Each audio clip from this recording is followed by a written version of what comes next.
Okay everybody, so I'm making this little tutorial on how to get some modular set pieces from Blender into Unreal Engine, get your lighting to work correctly. And notice there's a lot of questions in the Unreal Engine forums about this. Not specifically covered in Blender really, but I know a lot of people that use Unreal Engine use Blender instead of Maya, instead of 3ds Max. It's a little easier in those programs to get it to work correctly, and there's a lot that can go wrong in Blender.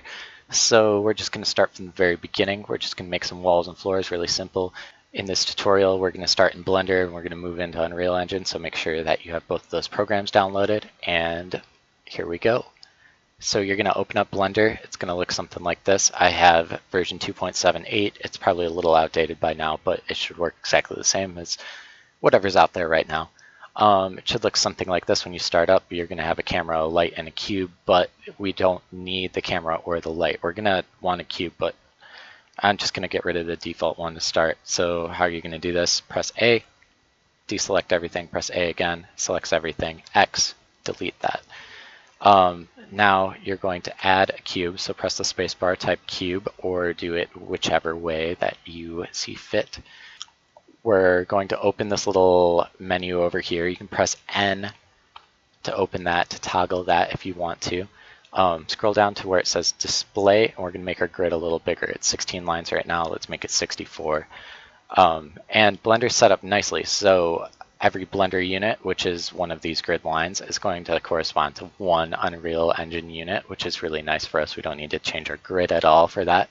So make sure your grid's set up like mine. Line 64, scales 1, subdivisions is at 10. So once you have your cube in the scene here, we're going to go into edit mode. Press tab. Do not move your cube away from the center piece. It's important that the pivot will stay at 0, 0, 0. Another thing that's important is we're going to turn on this grid snapping here. Turn on that and turn on this absolute grid alignment button. Gotta click both of those. They're gonna change color when you click them. Okay, now we're gonna take it. I selected all of my vertices. I'm in edit mode. I'm gonna move it up.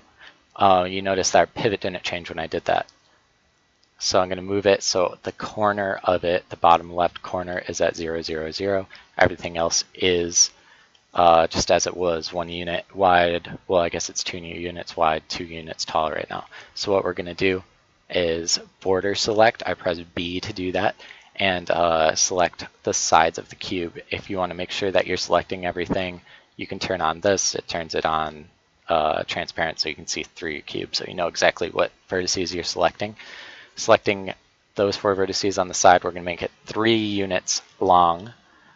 Going to do the same thing on the top, make it 3 units tall.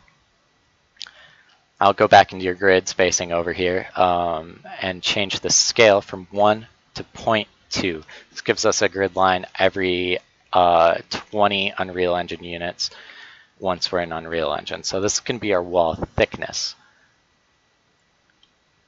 So we have a 300 by 300 by 20 wall right now.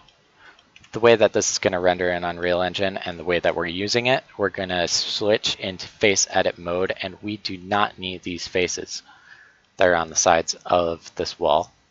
So go ahead and select all of them and then press X. Make sure you don't click vertices right away. Scroll down to faces, click faces. So now we have 2 planes, 20 apart, 300 by 300 wide. You can switch your grid spacing back to 1 now if you want, just to make everything a little cleaner. So now go over here into our material editor in Blender, add a new material. We're just going to call this Mat 1. Make our first material.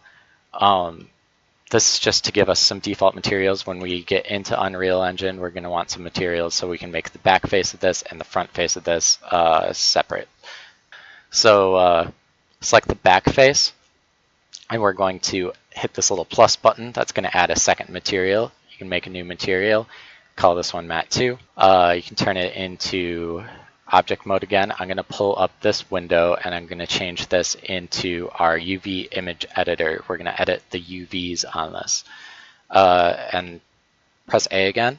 Press A to select both of the faces. Press U to unwrap it. Now, if we just hit unwrap, you see that we're going to get 2 faces, 2 separate faces. And this is okay, you can use this if you want to, but we're going to have repeatable textures that go across multiple walls here. So we want this cube, this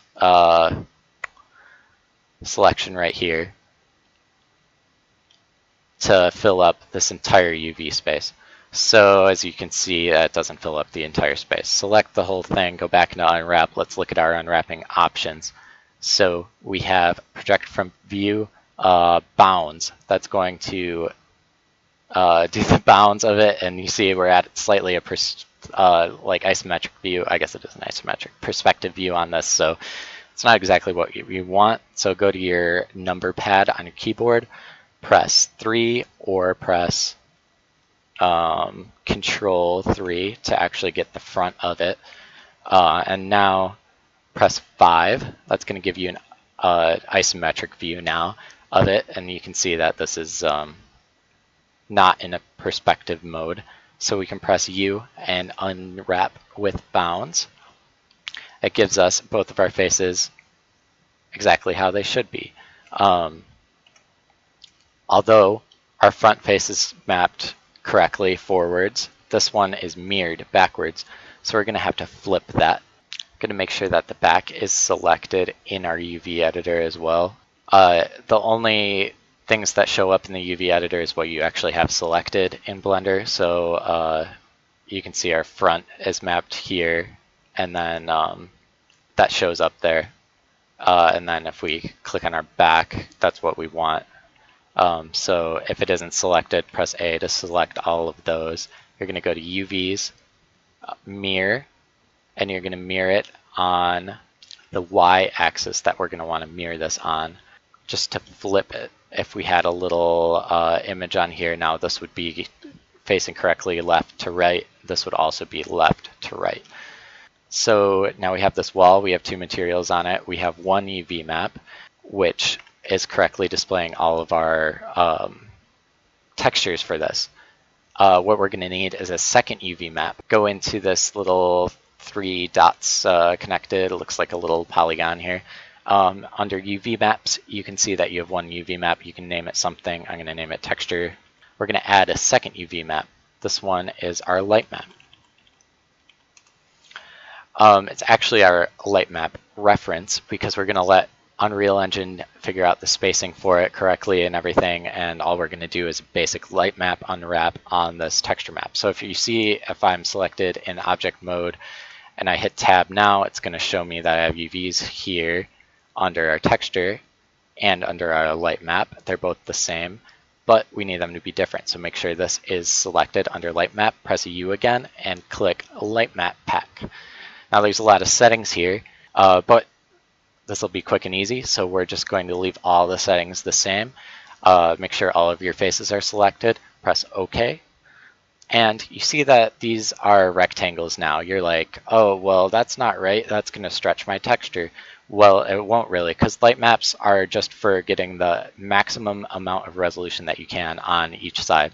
So our texture map wants to be that whole area, and you notice that we have these two polygons overlapping on this texture map. That's completely fine as long as we have the second map that has the two separate islands of UVs. We have a texture and a light map. We have our cube here.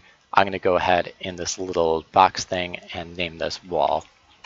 We have our two materials, our front and back. Make sure that the back is where you know it is. So just change the color on that. Make sure it changes in your editor. Which, see, I didn't have that assigned on there. So you want to make sure that your front wall is assigned to material 1 and your back wall is assigned to material 2. So select your back wall, click on material 2, click assign, and you see it turn black because that one's black. And we're going to change these colors. You'd apply textures over these in Unreal Engine, so just make sure that they're two separate ones. And that's all we need to do in Blender. Now we're going to export it. So export this as an FBX file. Choose wherever, somewhere easy to find it, and we'll call this wall. Export that as an FBX. Launch your Unreal Engine. I'm going to go ahead and make a new project here. So I'm going to use the desktop/console, maximum quality, and no starter content. So we're going to come into here with a completely blank project, blank new project. Okay, when you open Unreal Engine, it should look something like this, but we're going to go File, New Level, and start out with an empty level. Now we're going to import that model that we just made from Blender. So go ahead and find it. Hopefully you saved it somewhere easy to find. Go ahead and open it. Now in this setting little box right here, it says import materials, import textures. We don't have any textures. You don't need to click that, but it won't do anything if you do have it checked. Everything else is default. The important thing here is that we have generate lightmap UVs checked, but we're going to have to change some settings to make that work correctly. I'll get into that in a minute. So go ahead and hit import or import all. If you're importing multiple meshes, hit import all to apply those settings to everything. So you see when it imports, you get your material 1, material 2, and your wall. Import it all nicely. You can go ahead and file those away however you want, but I'm just leaving them for right now. Go ahead and drag that right into your scene like I just did, and I like to put the location at 0, 0, 0, just to make everything a little easier to figure out. Now change your grid snapping to 100. We're going to make sure that this worked correctly, which it looks like it did. Looks like it worked perfectly. And you can hold down Alt and click on this arrow here. While you drag it, it'll make a duplicate of that wall, and you see, oh yeah, we got this nice wall. We got 3 or so across. I'm going to drag them, and then you can do the same thing to make them rotate. Hit Alt, drag on this axis, so you rotate it 90 degrees. We're just going to make a little room right here. So I'll make it 3 by 3, which is actually 300 for each piece by 300. And you can see our grid is kind of like freaking out right now because it's matching up exactly to 0, 0, 0, which is a good thing actually, because we know that our wall's flat now. So I'm going to rotate this 90 degrees, snap it over here, and you can see that since we deleted that interior of the corner, we don't have any overlapping faces on this corner. It's really nice. We're going to go ahead and duplicate that over a couple times. Take this wall, duplicate it, snap it over here. And you can see we overshot a little bit. Change your grid snapping to 10 and move it back 2 clicks. That'll make it all nice. Line it up. This wall of 3, duplicate it as well. Duplicate that out and drag it. Make sure your snap settings are always turned on for this. You don't want it like a little bit off or it's going to screw up your lighting. Not making ceiling right now because we don't have any windows, we don't have any doors, so we're just going to determine the lighting off of how it's working off the tops of this material and everything. So now if you've done some of this, you're probably like, yeah, this is exactly what I've been doing for a while and my lighting still looks like crap. And that's true, so I'll show you how that works. We're going to throw in a sky sphere just for some lighting. I'm going to turn off color determined by sun just to make it all white and looking all nice. Then I'm going to throw in a directional light. I'm going to make this directional light the directional light actor of my sky sphere, and then I'm going to rotate a little bit just so we can like go off corner so you can see that our lighting is working. You're like, okay, that kind of works. Preview lighting works all right. But then when you go to build it, you're going to have all sorts of seams, all sorts of different colors on your mesh. You're like, the same materials applied to the whole thing, and my preview lighting looks so good. Why didn't it work correctly? Well, there's a lot of settings that need to be changed. The first thing that we're going to do is add a skylight. Skylights changed a little bit recently in 4.18, whatever version I'm using, and now they have a cast shadows option that's automatically turned on. So we're going to want to turn that off because it messes with our lighting a little bit. And then we're also just going to change the intensity of this from 1 to 0.25. We're just going to dim it a little bit. But we are not done with our settings for our wall. Why not? Double click on it. It'll open up this window that gives you all of your import settings, all of your default settings for this. If you change anything here, it changes globally across all of the walls. So our build settings is what we want to take a look at. Take this little arrow here and click on build settings. Now scroll down and you'll see that it says min light map resolution is 64. Don't worry about that right now. That's not a number that we're going to change. A number that we're going to change that might be confusing is under general settings, light map resolution, that says 64. But first, we're going to go back in here and under build settings, source light map index. So you can check this out by looking at your UV channel 0. This is our texture map that you remember making under UV channel 1. If you look at well, our first UV channel, which is UV channel 0. So if you look at UV channel 1, this is our light map. You're like, yep, that looks familiar. I got 2 horizontal lines that fill up a lot of space here. That's all good. And then what's UV channel 2? Well, this is what Unreal Engine made. Unreal Engine tried to figure this out, and it figured it out from UV channel 0. So it's not using the correct amount of space that it should be using because it tried to keep these as squares, but you can see it added some padding in between them and it spaced them out all correctly and everything. But to change this, we made our light maps on UV channel 1, our second UV channel, because it starts at 0. So our source for our light map should be set to 1, not 0. When you do that, that apply changes button will become clickable. Don't click that yet. I mean, you can, but we're going to go and change our light map resolution from 64 to 256. It can be, you can change it to 128. It'll probably still work, but you won't get as clean of lighting if you do that. So go ahead and go up here, click apply changes, click save for your wall. That little star will disappear next to your wall. And you can get rid of this window, put it wherever you want if you need to access it later. And you can see in our scene, this has changed a little bit. You get all these seams. You're like, what happened? Well, you need to build your lighting before anything really happens. But we're not going to do that yet. We're going to go into our world settings, go into light mass settings, change the static lighting level scale from 1 to 0.1.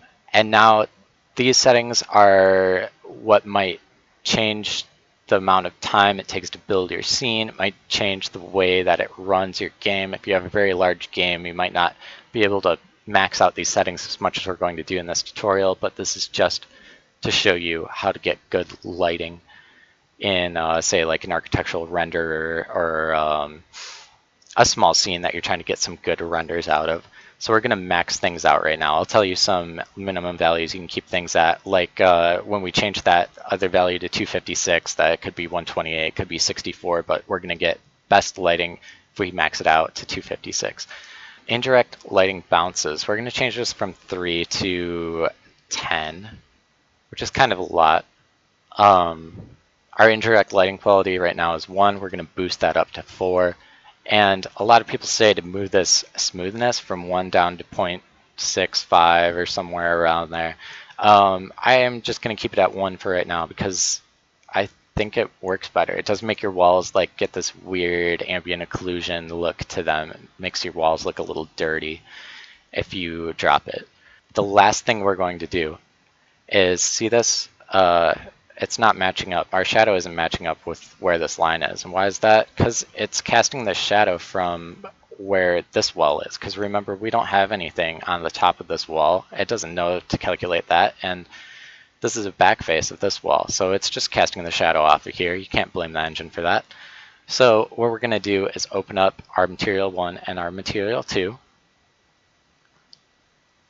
First I'm in material 1, I'm going to click this two-sided, and you're going to have to do this with whatever material is applied to this wall. If you don't want to do it this way, if you don't want to apply a two-sided material because it's too taxing for, say you're working on a mobile game or something, you're going to have to build that interior of the wall. But the reason I do it this way is that you have these nice corners that don't have any overlapping here. See, if I had another wall on this edge, it's going to have all these overlapping areas right here.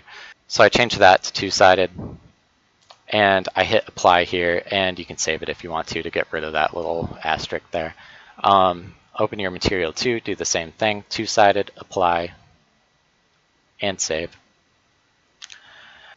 And now we can build this. Try to build it, see if your lighting got any better. It should be marginally better by this point. As you can see, we don't have any seams in between these walls. We don't have any seams on our floors. We got it like, it looks a little dirty here. We're gonna clean that up a little bit in a second. But other than that, looks pretty good compared to what we got the first time we built our lighting. So the next thing we're gonna do is add a post-process volume. I'm just searching over in the side because it's faster than scrolling through and clicking it. Click on your post-process volume. I'm gonna search for the function unbound. This makes it so you don't need to scale this little box here. This affects your lighting a lot.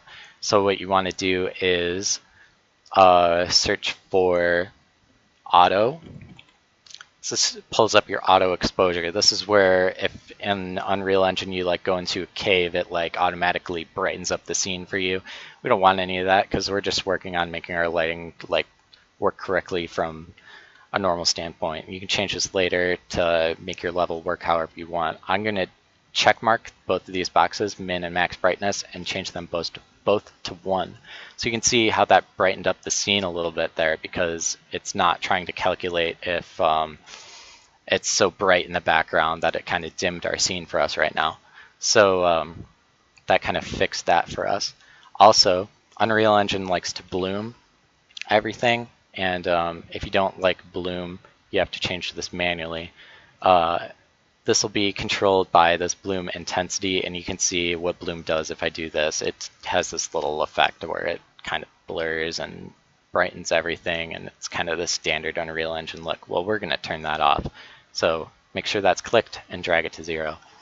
The last thing we're going to do is fix that little dirty looking part here, but it's a lot to do with this ambient occlusion. So if we turn this off or if we put our intensity to 0, you see how that kind of cleans it up. But I think 0.5 is nice for like a lot of situations. Still gives a nice shadow in the corner, but doesn't overdo it. Just a few more options to change to make everything look a little better. In your world settings, there's an environment color option that's set to pure black right now. You can change that from black to some kind of dark gray. That's going to make your shadows look a little bit better. And I'm going to give a little example of a directional light being a little darker than normal. Actually, I might delete this sky sphere for right now, just to illustrate a point, because the sky sphere gives a lot of ambient light in general. Just it's like very reflective, very makes your scene very bright. So if we get rid of that, we still have our directional light, we still have our skylight. We're going to build it. Our scene's going to be a lot darker, and it's going to, if you don't have good lighting settings, it's going to be a lot more obvious where your seams between your walls are. So you can see that there's a little bit more of a seam in between these two. Some people will say to fix this using our smoothing settings in here and changing that to 0.65 or so. So I'll show you what that looks like and why I don't use it. We're going to go into our world settings again, indirect lighting smoothness, and change this to 0.65. You can see it makes the walls look like a lot dirtier, a lot grittier. If that's kind of what you're going for in your scene, I guess you can go for that. Or if you're having some major issues of like major seams in here, it's a very dimly lit scene or something, and you need to smooth it out, I guess go for it, but that's why I keep it at 1. We're just going to build this a final time. So a little better this time, in my opinion. Still looks like a little dirty in the shadow, but once you apply a texture to that wall, it's going to look completely clean. This is very washed out right now because it's such a bright directional light. So what if we go into this directional light and we change the intensity from 10 to say 2? See how it's not intense right now? Well, it's going to be way less intense once we build the scene. It applies about halfway between your built scene and what you have it, so don't make yourself crazy by adjusting it to exactly how it looks perfect before you build your scene. You got to build your scene a lot to make sure that it works right. So you can see now it's not washed out. This has pretty good like ambient occlusion, pretty good seamlessness there, and you can't really tell, but there's 3 walls here. You can see that there's a seam here and a seam here, but it's not nearly as obvious as when we didn't change our global lighting scale to 0.1 and raise our light map resolution to 256. So you can see this this line looks pretty good. If you zoom in really far, you might be able to see that there's like little notches in between where your lighting is. That's if you bump that 256 number up higher, then you might get rid of some of those. But for right now, that's about as good as we're going to get. Might be doing a tutorial on how to turn these walls and floors into doorways and windows and everything else you might need for your scene in the near future. So if you're having trouble with scenes on your modular walls, modular floors, I hope this helped. So thanks for watching, and please leave a comment if you have any questions.